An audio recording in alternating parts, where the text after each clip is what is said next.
keessa walitti deebitanii araaramtanillee sa'aatii makana keessatti maatii wal ergattanillee sa'aatii makana keessa walirraa inaaftanillee wanti hunduu sa'aatii makana keessatti ta'e biyaansi yoo guddate sa'aatii turtii sa'aatii afurii waan hin caalle kana keessatti kana hunda gootee xumurtee moo anuma dagachiifteeti cabsitee seenuuf gola kiyya. Sinama waan si jammar nama yaa akkana lafaan gad jedhaan attaasamu nama uumamumaan. Kuni amma hadaraa seera. Cabsitee gola kiyya seenuu jedhama malee nama heerume natti hin fakkaatu. Jechuun dubbiin keessaan dhume achi bakka asirra wanni baasneef inni illeen Otoma keessaanuu dhume si jedhee barbaadu. Otoma keessaanuu dhume. Turtii sa'aatii afurii keessa wanti kun hundi akkamitti goolama? Wanti kun bultiidha. Bultii jechuun inshallah turtii sa'aatii afurii miti daqiiqaa afur keessa goolabamuu danda'a maal taateeti? Isin bira yoo ta'e maree nuyi waggaa afur nuuf fudhachuu danda'a. Baxaan wanti bultii kun baay'ee ulfaataadha si Isin galtee. immoo waggaa afuriyyuu fixee shanaffaatti deemaa jira keessanii. Yes.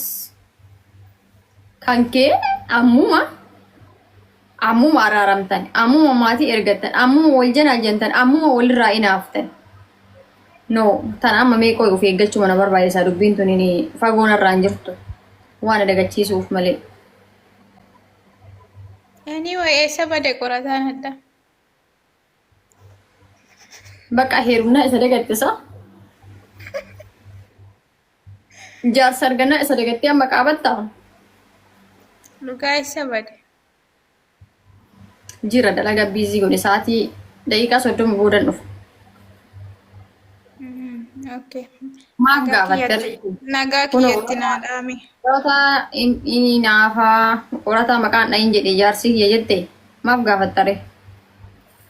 Jechuun an kanaa boodatti bilbiluu waan hin dandeenyeef atumti nagaa kiyyatti naa dhaami. Galatoom. Rakkoon qabu nagahuma qabaata isa yoo liibii jalatti argite arguu dandeessa jaanu. No amma irraa beera fuuf hin deema waan ta'eef. Naga qofatti siidhaama moo akkati bultii ijaarrattee illee itti siima? Yoo waan akkaataa bira ga'e namni nu sheer itti godhaa ture waan ta'eef asitti sila.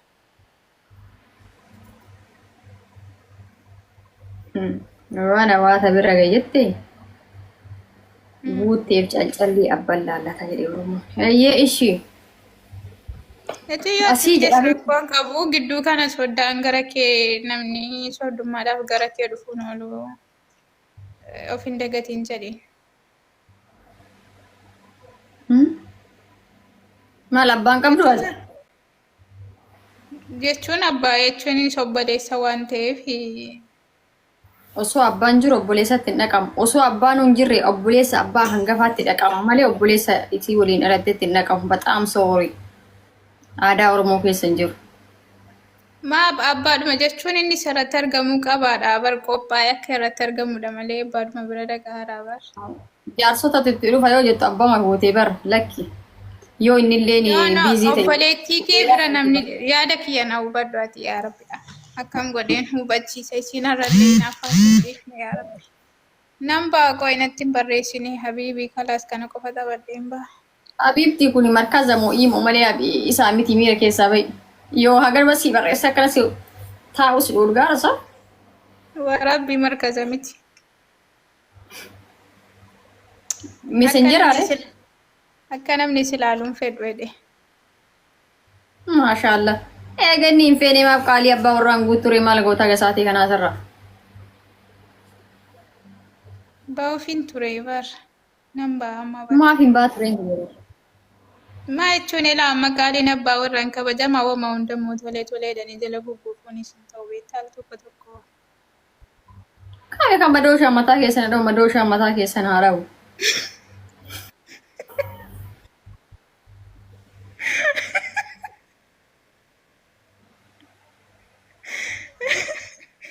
I never let your first gift guys.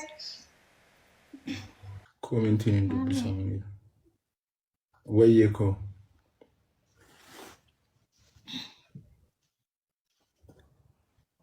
Sabboonaa Oromoo natti ergaa jirti booda arginu. سيف dhaggeeffadhu okay Tole lubbu. maami Wayyee koo. sabboonaa oromoo ammas kan amantii onneen koo hunda keessaa si qofa jaallatti kan waliin dabarsinee gammachuu fi gaddaa dhuguman siin jedhaa obsa guddaa qabda hunda namaa keessaa wantin si filadheef hundumaa caalchisee wantin si jaalladheef situ nama gaarii ammas hayyuu namaa qaamaa fi qalbiin koo si'iin hoogganamaa jaallattu keessaan yoo dhiistes ni dhiistaa akka nama garii hin qabdu fakkeessaa kanaaf natti tolta hunda namaa keessaa ammas dabalatee sodaa rabbii qabda tokkicha isaa qofaaf qolee gadi cabda ammas hin dhageessu jettee namaa adda baastee beekta wanna gaariifamaa kanaaf onneen kan koo si qofaaf bitamaa ati faarsee bulaa miti garaa keetiif jettee diina jedhan kaattu wallaadhaa beela'uu ofii bal'ifattee tasa quuftee nyaattu yoo argattes dhabdes yoomuu gammadaadha kanaafin siin jedha hunda namaa keessaa ati anaaf addadha ol baasee gambuusee waa'ee kan kee yaadee jecha tokkoon si ibsuuf nan dhabe barbaade hin jiru eeyyeen hin jiru jechisi madaalu jechisi hin gitu har'a irraa qabee agartuun koo kuni si maleen argitu har'a irraa qabee agartuun koo kuni si maleen argitu Galatoomi lubbuu. Thank you. Dhugaa rabbi baay'een gammadee. Natti toleera.